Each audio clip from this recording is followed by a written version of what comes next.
করো বান্দা, তোমরা আমার রহমতের দরজা থেকে ফিরে যাইও না।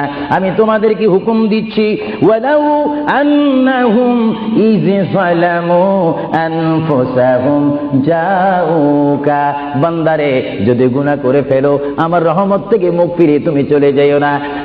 বান্দা, আকাশ পরিমাণ যদি গুনাহ করো, পাতাল পরিমাণ যদি গুনাহ করো, সাগরের পানি পরিমাণ যদি গুনাহ করো, পাহাড় তুলনায় যদি তুমি গুনাহ করো, আমার দরবার থেকে তুমি নিরাশ হইও না।